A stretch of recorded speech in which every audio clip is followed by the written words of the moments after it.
Global পয়েন্টের পক্ষ থেকে আপনাদের সবাইকে স্বাগত জানাচ্ছি।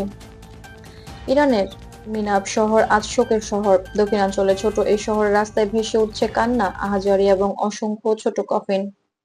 প্রতিটি কফিনে সাঁটা ছিল ছোট ছোট মুখ, স্কুল ড্রেস পরা মেয়ে, শিশুদের ছবি। এই পরিস্থিতি ইঙ্গিত করছে সাম্প্রতিক সীমান্ত কার্যক্রম এবং সংঘর্ষজনিত কারণে শিশু ও পরিবারের জন্য নিরাপদে ঘরে ফেরা সম্ভব হয়নি।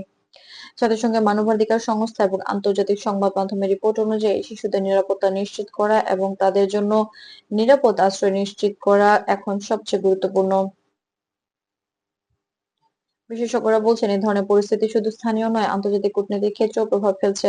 ইরানের শিশুদের নিরাপত্তা এবং তাদের আশ্রয় সংক্রান্ত এই পরিস্থিতি আন্তর্জাতিক সম্প্রদায়কে সতর্ক করছে। বিশেষজ্ঞরা বলছেন শিশুদের জন্য মানবিক সহায়তা, পর্যাপ্ত ত্রাণ এবং নিরাপত্তা আশ্রয় ছাড়া ব্যবস্থা ছাড়া এই জটিল পরিস্থিতির সমাধান করা সম্ভব নয়।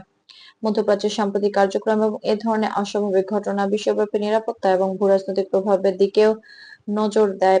আন্তর্জাতিক সংস্থা ও মানবাধিকার পর্যবেক্ষকরা বারবার শিশুদের সুরক্ষা, নিরাপদ আশ্রয় এবং মানবিক সাহায্যের উপর গুরুত্ব আরোপ করেছেন।